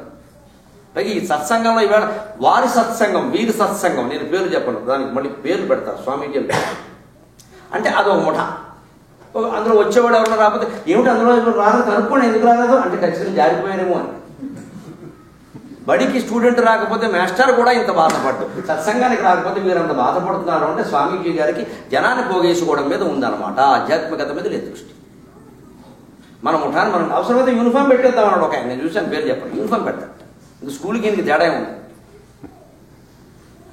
ఈ ముఠాల వల్ల ఏమీ ప్రయోజనం జరగదండి మొహమాట వల్ల. 24 గురువులు ఉండాలని దత్తాత్రేయుడికి చెబితే దత్తాత్రేయుడు ఎంత గొప్ప గురువు, ఆ 24 ఎంత గొప్పవాడు. మనకి 24 ఏమిటి 240 ఉంటాయి. మీరు నేర్చుకుంటే మాట్లాడకుండా వింటోంది ఈ మైకు, అది గురువు. వినేటప్పుడు అలాగే వినాలి, మాట్లాడతారు. అది కూడా రీసౌండ్ ఇస్తే నేను ఆపేస్తాను. అంచేత మైక్ ఇప్పుడు నాకు గురువు, వినేటప్పుడు మాట్లాడకుండా నేను ఎదురు ప్రశ్న ఇప్పుడు మనం ఎలా వింటాం తెలుసా. మామూలు కబుర్లో కూడా మీరు గమనించిన చిత్రమైన ప్రవృత్తి. మా అబ్బాయికి నిన్ననే ఉద్యోగం వచ్చింది అని ఒక ఆవిడ అందనుకోండి, వెంటనే కూడా మా అబ్బాయికి కూడా త్వరలో వచ్చేస్తుంది, ఇది అవసరం మా వినాలి ఆమె వెంటనే ఫీలింగ్, మా అబ్బాయికి రాలేదు, నేను తక్కువ దాన్ని అయిపోయానేమో. మా అబ్బాయికి కూడా ఆ మాట ఆవిడ అడగలేదు. ప్యాసివ్ లిజనింగ్ అంట. ఎదుటి వాళ్ళు చెప్పే వార్త, శుభవార్త అయినా ఏదైనా కేవలం విని ఊరుకో, మాట్లాడకో, స్పందించద్దు. అసలు సంతోషించి బాగుందని చెప్పండి. వెంటనే మన ఇంట్లో పరిణామం చెప్పక్కల. ఒకరు వచ్చి నిన్న మా ఇంట్లో పాము వచ్చింది ఇంత పొడుగుంది, అదో పాము ఏంటి మా ఇంట్లో వచ్చింది ఇంత పొడుగు. కొంత పాములు భాగవతం నడిచింది ఒక అరగంట. అవసరమా? వారింట్లో వచ్చిన పాము వింటే సరిపోలే, మన ఇంట్లో పాము వచ్చి శుభవార్త ఇది. అంటే ప్రతి పరిణామం మనం ఎందుకు ఆధ్యాత్మికతను కోల్పోయి ఆందోళన చెందుతున్నాం అంటే కంపారిజన్. నీ ఇంట్లో జరిగిన ప్రతిదీ నా ఇంట్లో జరగలేదు అనుకుంటున్నామేమో, నేను గొప్పదాన్ని. అందుకే మనం తరచు మేము ధ్యానం మొదలెట్టాక మొన్న ఒక కళ వచ్చింది విచిత్రంగా, లక్ష్మీదేవి కనపడింది కాదు, మీరు తోడుకోవడం కవులు చెప్పండి. తోడుకోవడం లక్ష్మి, పని మనిషి లక్ష్మి కనపడాలి కానీ విష్ణువు భార్యకి నీకు కనపడాల్సిన అవసరం లేదు. కనపడితే ఆయన ఊరు. ఇదో పెద్ద డ్యాన్స్. ఇలా మొదలెట్టగానే మాకు అప్పుడే వచ్చేస్తాయి. ఏమిటి వచ్చేది? అప్పుడు వాళ్ళు కూడా ఇప్పుడు ఏమీ రాలేదంటే మనం గొప్పవాళ్ళం కాకుండా పోతాం. మాకు మనం ఏమిటో వచ్చినట్టే ఏడు కడుపు నొప్పా. ఈ కబురు సరిపోయినాను అంటే ఏం చేస్తున్నాం? ప్రతి మాట విన్నప్పుడల్లా మనం స్పందించి ఏదో ఒకటి చెప్పాలని చూస్తున్నాము తప్ప ఏమీ లేకుండా మనం వెళ్ళలేకపోతున్నాం. ఈ మైకు మన గురువు కాదండి, ఇది 25వ గురువు. దత్తాత్రేయుడు ఇక్కడ ఉంటే దీన్ని కూడా చేర్చి 24 లిమిట్ ఉండదు. ఒక్క ముక్క మాట్లాడకుండా మనం చెప్పేదంతా వింటుంది ఈ మైకు, అలా వినాలండి. అది కూడా రీసౌండ్ ఇస్తే మనకు ఉపన్యాసం ఉండదుగా. ఇది తప్ప. అందుకని యా బ్రహ్మాది పిపీలికాంత తనుషు ప్రోత జగత్సాక్షిని సైవాహం నచ దృశ్య వస్తుతి దృఢ ప్రజ్ఞాహి యస్యాస్తి చేత్ చండాలోస్తు సతుద్విజోస్తు గురురిత్యేషా మనీషా మమ. బ్రహ్మ దగ్గర నుంచి శివలో బ్రహ్మలో శివకేశవాదులలో అని త్యాగరాజస్వామి రాయడంలో ఉద్దేశం. సంగీతం రూపంలో వారు చెప్పారు, సాహిత్యం రూపంలో వీరు చెప్పారు, తేడా ఏముంది? అందుకని చీమ నుంచి బ్రహ్మ వరకు ఏ స్వరూపం ఏ శక్తి వ్యాపించి ఉందో, జాగ్రత్త స్వప్న సుషుప్తులలో బాల్య యౌవన కౌమారాలలో ఏది వ్యాపించి ఉందో అది నేను. నచ దృశ్య వస్తువు, కనిపించే వస్తువు నేను కాదు. వస్తువు నేను కాదంటే వస్తువు అనుకోదు, కనిపించే శరీరం కూడా నేను కాదు. అంటే ఈ శరీరం మీదే మనం వ్యామోహం తగ్గించుకోగలిగితే మిగిలిన మీరు బాధలనండి సుఖాలనండి ఏవన్నా శరీరాన్ని బట్టి వచ్చినవే కదా. ఈ శరీరానికి పుట్టినవాడు కొడుకు, ఈ శరీరంతో కాపురం చేస్తున్నవాడు భార్య, ఈ శరీరం ఎవరికి పుట్టిందో వారు తల్లి, అన్ని శరీరాన్ని బట్టి వచ్చినవే. శరీరం లేకపోతే బంధం ఎక్కడది అసలు? అందుకని ముందు వదిలించుకోవలసింది ఈ శరీర బంధం. అందుకే మనకి పంచామృతాభిషేకం గమనించండి, ఎంత గొప్ప తత్వం ఉంది. ఉట్టిన నీళ్లు పాలు పోసేసి దేని తర్వాత ఏది పూజాలి? చచ్చిపోతున్నారు అర్చకులు కడుక్కోలేక, లింగాలు పాడైపోతున్నాయి. పెరుగు పట్టుకెళ్ళి 2 బిందెలు నేను మొక్కుకున్నానండి, నువ్వు మొక్కుకుంటే లింగం పాడైపోవాలా? అహంకారం. 100 బిందెలు తేలి నేను మొక్కున్నాను, వీడు ఎక్కడి నుంచి తెప్పాక ఎక్కడో ఒరిస్సా దగ్గర నుంచి తెచ్చాడు, ఎవడు తెమ్మన్నాను నేను? నీళ్లతో మాత్రమే అభిషేకం చెయ్యాలి. పాలు పెరుగు తేనె నెయ్యి మిశ్రమం 1 గ్లాసు కలిపి చివరిలో వెయ్యాలని శాస్త్రం. అందుకని పాలు 4 బిందులు పెరుగు 4 బిందులు పోస్తే మీరు ఆశ్చర్యం, పాలకొండ శివలింగం పాడైపోయింది. శ్రీశైలం సిద్ధంగా ఉంది, పరమ పుణ్యక్షేత్రం, మనకి దర్శనం దొరకదు, అయిపోయింది కర్పూరం. ఇప్పుడు మళ్ళీ పెద్ద గొడవ టీవీలో ఏమిటి, దానికి ఇత్తడి తొడుగు బంగారం తొడుగేద్దామని ఒకళ్ళు వెయ్యకూడదు. ఇప్పుడు ఏదో అయ్యాక వెయ్యకపోతే ఏం చేస్తాం? ఎందుకు వచ్చింది ఈ బాధ? పెరుగు పాలు అన్ని విపరీతంగా పోసేస్తే అది విగ్రహం కదా, రాతి విగ్రహం కదా, దానికి ఇవన్నీ వస్తాయా? చీమలు పట్టవా? దీని విక్రియ, పాలు మీద పెరుగు, పెరుగు మీద నెయ్యి పోసి జరిగే రసాయనిక ప్రక్రియలు ఆలోచన ఏముండదా? దీని తత్వం అది కాదు. పంచామృతాల్లో నీళ్లతో అభిషేకం అంటే ముందు శరీర బంధం ఏర్పడింది, దాని మీద దృష్టి పెట్టు. ఒక్క నీళ్లతో అభిషేకం చేస్తే మీరు కడగక్కల, నీళ్లే కడిగేస్తాయి, అంతే కదా. అందుకే నీళ్లతోనే అభిషేకం, మీరు కడగక్కల. 4 మారేడాకులు అక్కడ వేస్తే చాలు. దాని తర్వాత పాలతో అభిషేకం అంటే ఇంకో బంధం పెంచుకున్నామని ఆయన, ఆ బంధమే తల్లిదండ్రులు, మృదువైన బంధం. పాలతో బంధం పెంచుకున్నామా? తల్లిదండ్రులు, తోబుట్టువులు, కాస్త మృదు మధురమైన బంధాలు పాలలా ఉంటాయి కదా. కాస్త చిక్కబడిన వ్యవహారం నీకు ముందు శరీరం ఒకటే బంధం, తర్వాత తోబుట్టువులు తల్లిదండ్రులు కాస్త చిక్కబడింది. మా అక్కయ్య అండి, మా అన్నయ్య అండి, మా నాన్నగారండి, మా అమ్మ అండి, కొంచెం మా అనేది మళ్ళీ బయలుదేరింది కదా, కొంచెం చిక్కబడింది. ఇంక తర్వాత కరడు కట్టిన బంధం అంటే భార్య లేదా భర్త. కరడంటే పెరుగు కదా, అది పెరుగు. ఇంకా గట్టిపడింది, ఇంకా గట్టిగా. ఇప్పుడు దాన్ని చిరిగితే కానీ లాభం లేదు. తర్వాత తేనె, అది పిల్లలు. భార్య కంటే కూడా, భర్త కంటే కూడా, తల్లిదండ్రుల కంటే కూడా వీళ్ళిద్దరు ఎక్కువైపోయారు.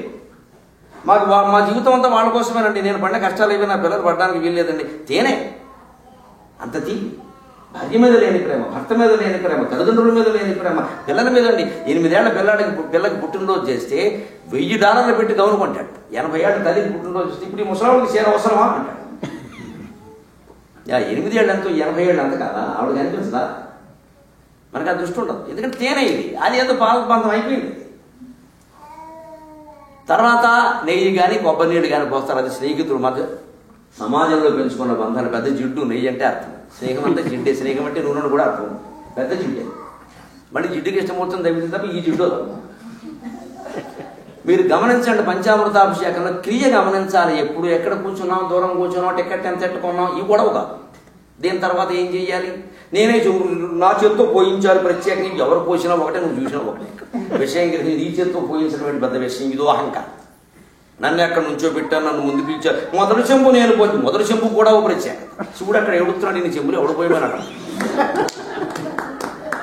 మొదటి చెంబు, చివరి చెంబు, పొద్దున్న, శుక్రవారం అభిషేకం, శనివారం, ఇవన్నీ మనం పెట్టుకున్న ఆచరణాన్ని ఇవన్నీ అక్కర్లేదు. ఈ బంధాలు గమనించడం బుర్ర అంటే శరీరం జలబంధం, జలాన్ని వదిలించుకోవడం తెలియదు. కేవలం శరీరం మాత్రమే బంధం మీద వదిలించుకోవచ్చు.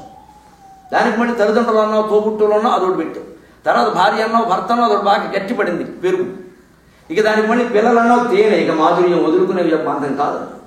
ఇక ఆపైన మళ్ళీ స్నేహం, అంతమంది స్నేహితులు అన్నావు, బయట వాళ్ళు అన్నావు, సమాజం అన్నావు. ఒక అభ్యుదయ సంస్థ పెట్టామండి, దేశం నువ్వు బాగుపడు చాలు. ఎందుకు సంస్థ? దేశం అంతా బాగుపడడం మనకేమైనా లక్ష్యం అండి? అది సాధ్యమా?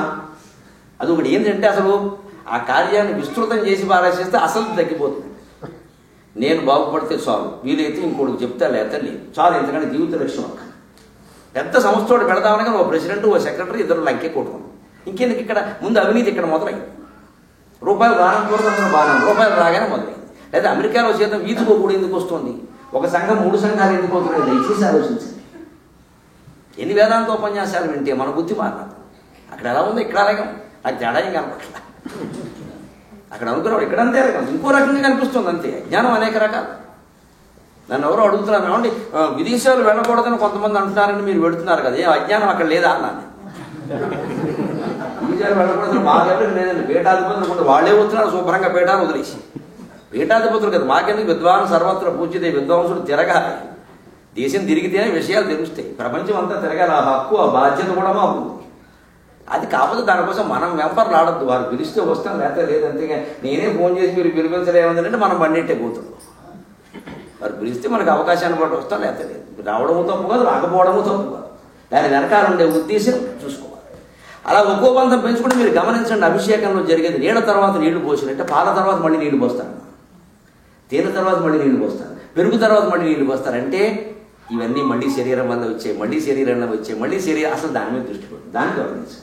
దాన్ని తొలగించుకుంటే ఈ తల్లిదండ్రులు భార్యాభర్తలు పిల్లలు ఇవి తొలగిపోవడం పెద్ద విషయం.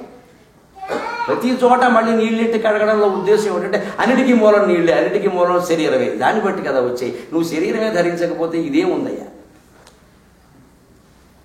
బ్రహ్మైవాగమిదం జగచ్చ సకలం చిన్మాత్ర విస్తారితం సర్వం చైతదవిద్యయా త్రిగుణయా శేషం మయా కల్పితం ఇత్థం యస్య దృఢామతి సుఖదరే నిత్యే పరే నిర్మలే చండాలోస్తు సదుద్విజోస్తు గురురిత్యేషా మనీషా మమ. బ్రహ్మైవాహం ఈ జ్ఞానం గనక వస్తే వ్యాసుడు పిపీలికాను చూసి గ్రహించినట్టే పేడ పురుగులో ఉన్న బ్రహ్మలో ఉన్న, చీమలో ఉన్న బ్రహ్మలో ఉన్న, చర మైకులో ఉన్న మహేశ్వరుల్లో ఉన్న ఒకే ఒక చైతన్యం కదా అని వస్తే ఆ చైతన్యమే మనంగా మళ్ళీ వేరే ఎక్కడుంది? బ్రహ్మైవాహం ఇదం జగచ్చ సకలం జన్మాత్ర విస్తారితం. మరి ఈ జగత్తింత ఏర్పడింది అంటే నీ మనస్సులో నా మనస్సులో ఉండే కోరికలు, రాగాలు, ద్వేషాలు కలిపి ఈ జగత్తు మిత్రమా. వేరే ఎక్కడుంది ఈ జగత్తు? మనఃపరమైన భావన కదండి. రాత్రి పడుకుని కలకంటున్నాం, మనం ప్రపంచం సృష్టించాం. ఏదో కింద పడ్డాం, మీద పడ్డాం, బేరమని లేచాం. అందులో అన్ని పాత్రలు మనమే ధరించాం కదా.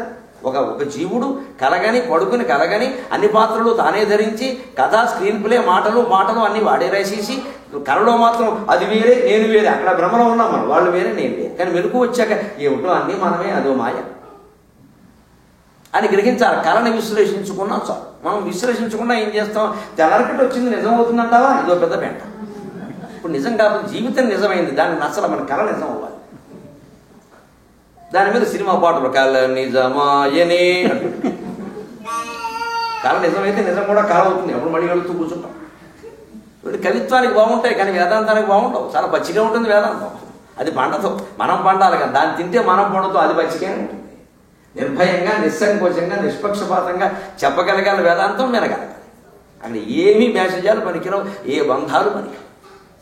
అందుకే శంకరాచార్య మొహమాటం లేకుండా చెబుతున్నాడు, ఇదం జగత్ చిన్మాత్ర విస్తారితం. నీ మనస్సులో పుట్టిన ఆలోచన వల్ల ఇదంతా విస్తరించిందయ్యా. ఇది పూర్వం ఏదో చెట్టు కింద చదువుకునేవాళ్ళు, రూపాయి ఖర్చు లేదు. మన సుబ్గారు అరుగు మీద, కర్ణంగారు అరుగు మీద కూర్చునేవాళ్ళు. మా అబ్బాయి కాస్త చదువు చెప్పండి అంటే చెప్పేవాళ్ళు. అయిపోయిన తర్వాత ఏదో 10 రూపాయలు ఆయన చేతిలో పెట్టుకుని ఆయన బారమన్నాడు. మనం బాగా మాస్టర్ జీవితాంతం గౌరవించాం. ఇవాళ ఆ చదువులు ఏమయ్యాయండి? అలా కుదరదన్నాం, పట్టణాలకు వచ్చాం, ఇంగ్లీష్ మీడియం అన్నాం, టెక్నో స్కూల్ అన్నాం. ఎల్కేజీకి 1,00,000 ఇవాళ మీరు ఎంక్వైరీ చేసుకుంటాం. ఎల్కేజీకి 1,00,000. ఏమిటి వాడు నేర్పేది? Mummy daddy. పైగా అది కూడా ఇరుకు గదుల్లో కుక్కేసి. దీనికి ఇంతంత ఫీజు అవసరం. అది కూడా 2 సంస్థలు, ఇంకోటి చెప్పకూడదు. ఇప్పుడు ఆ 2 యాభై అంటే మొత్తం దోపిడీ కూడా ఒక్కడే, ఇంకోటి అనిపించే అవకాశం. ఎంత దారుణం కదా. ఇదంతా మనం కారణం కదా. మనం చేసేవా లేదా? గవర్నమెంట్ పడుంది హాయిగాను, మేధావులైన ఉపాధ్యాయులు ఉన్నారు, ప్రభుత్వం లక్షల జీతం ఇస్తుంది. వాళ్ళు పనిచేయమని మనం అడగలే, మనం అక్కడ పిల్లల్ని చేర్చాం. మనకు నమ్మకం లేక మనం, వారికి బాధ్యత లేక వారు, మొత్తం వ్యవస్థ నిర్వీర్యం కదా. ఇప్పుడు మన ఆలోచన నుంచి రాలేదా ఈ టెక్నో స్కూల్స్ అన్ని? ఈ దోపిడీ జరుగుతుందో ఇదంతా మన ఆలోచనే కదా. మనకి ఇంగ్లీష్ మీడియమే అనే ఆలోచన లేకపోతే, ఎంసెట్ అనే ఆలోచన లేకపోతే, ఇంజనీరింగ్ సాఫ్ట్వేర్ అనే ఆలోచన లేకపోతే వాటి అవసరం లేదండి.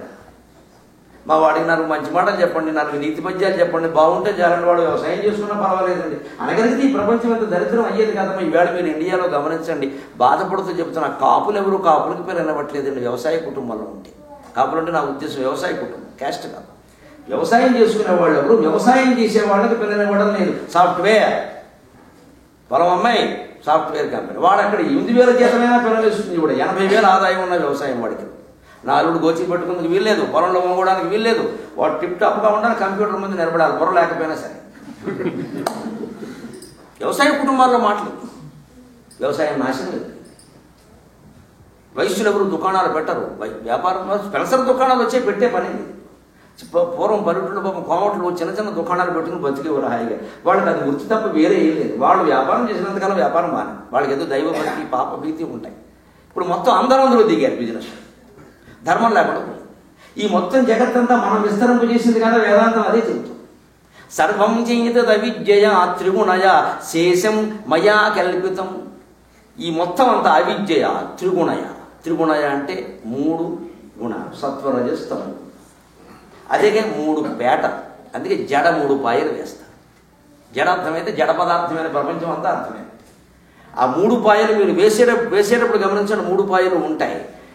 కనిపించాక 3 పాయల్లో ఏ పాయ ఎక్కడ ఉంది, 2 కనిపిస్తూ ఉంటాయి, వేషం 3గా. ఇప్పుడు మీకు అవకాశం కూడా లేదు. జడ ఎక్కడది అన్నీ కొత్తిమీర కట్టలేదు, ఆ అదృష్టం కూడా కూడా. పురుషుడా ఇంకా సౌభాగ్యం, ఏదో పద్యంలో ఎక్కడో చెప్పాను నేను, జడ మీద కాస్త పాపం వచ్చి సరదాకి చెబుతూను, త్రిగుణములకెక్కయైనట్టి స్త్రీ ప్రకృతికి మారు రూపైన వాల్ జడ మాయమయ్యే. త్రిగుణములకెక్కయైనట్టి స్త్రీ ప్రకృతికి మారు రూపైన వాల్ జడ మాయమయ్యే. పురుషుడా ఇంక వేదాంతమరసిగును కలగ పులగాల కొత్తిమీర కట్టయందు.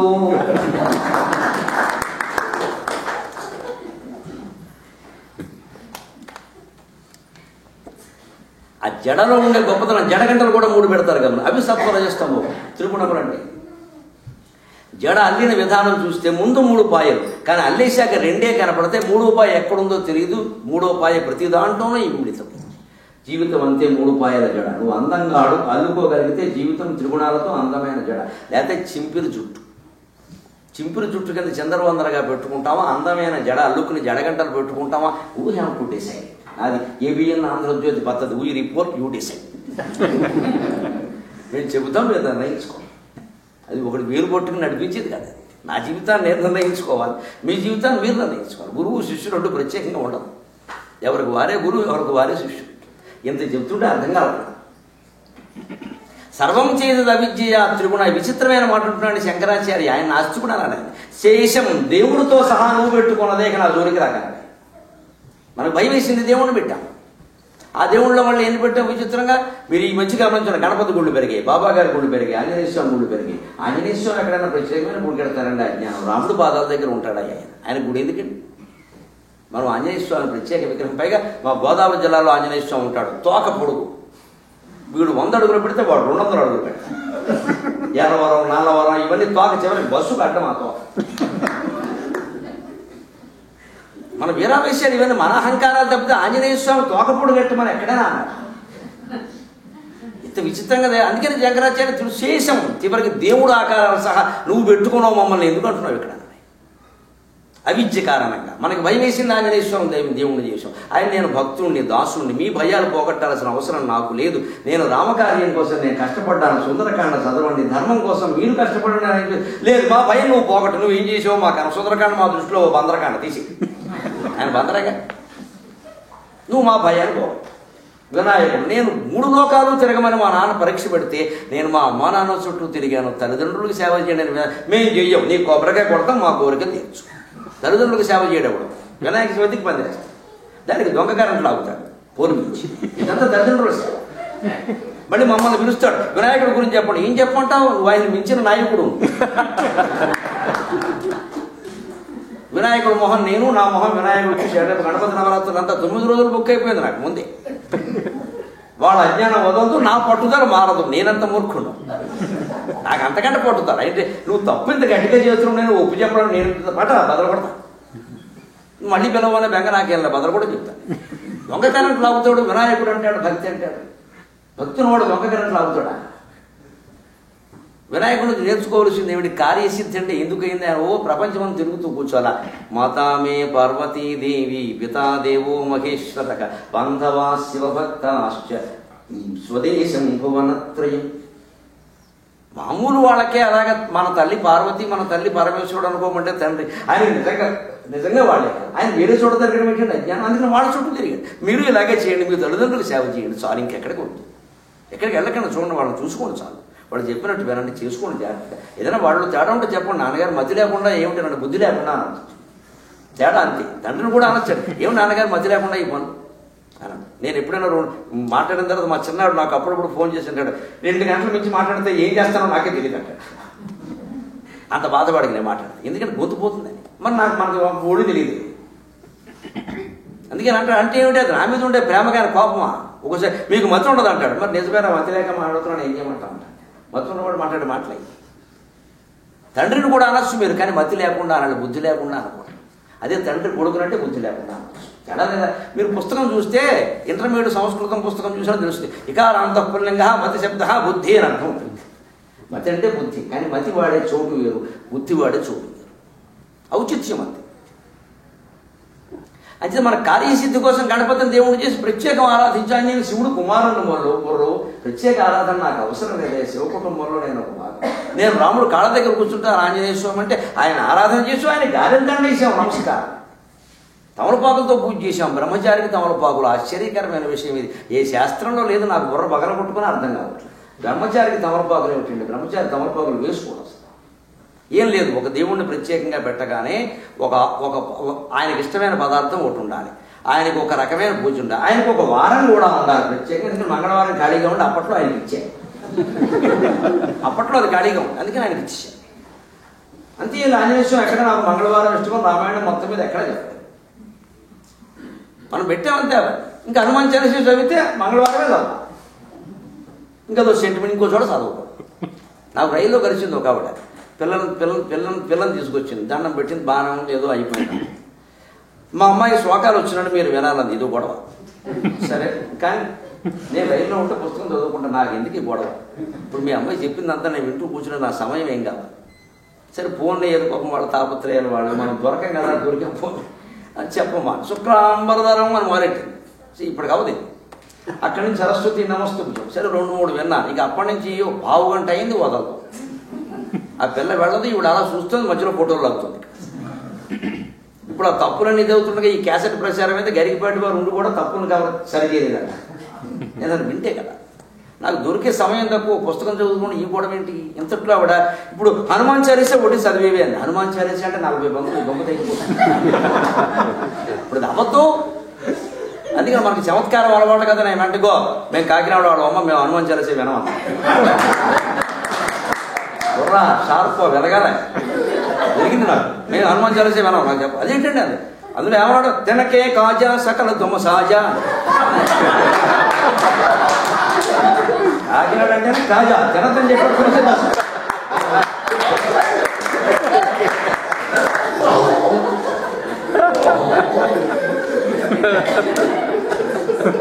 ఆయన ఎందుకు చెప్పండి? నాకు అసలు మానసికంగా ఒక బాధ అంటే, మీరు నన్ను మన్నించండి, దేవాలయాల్లో సంస్కృతం వాడుతున్నారు, ఇట్స్ ఓకే, అది దేవభాష. తమిళం ఎలా వాడతారండి? మరాఠీ ఎలా వాడతారండి? హిందీ ఎలా వాడతారు? మన భాష చచ్చిపోయిందండి. నాకు అర్థం కాదు. ఒక్క తెలుగు పద్యం పాటలు ఏమిటంటే ఒక పూజారి నిలబెట్టి అడగడం దయచేసి. మనకు అర్థం కాకపోయినా వాడు పల్లాండు అంటే మనం చేతులు కట్టుకుని నిలబడాలి. మనకు అర్థం కాకపోయినా తొకడే బాబా తికడా బాజా అంటే మనం నిలబడాలి. మనకు అర్థం కాదు. మనకు అర్థం కాకపోయినా హనుమాన్ చాలీసా 40 బంకులు చదివితే మనం నోరు మూసుకు వింటామా? ఓ కాళహస్తి శతకం పద్యం చదవరండి, ఓ వేమన పద్యం చదవరండి, ఓ దాశరథి. వీడు ఎవరో మనుషులు కాదండి. ఉండి కుళ్ళిపోతుంది నాకు నిజంగా. నాకు భాష కింద దౌర్భాగ్యం పట్టింది. దేవుడి దగ్గర మాట్లాడరు, పిల్లల దగ్గర మాట్లాడరు, దెయ్యాలు మాట్లాడుకోవాలా తెలుగు.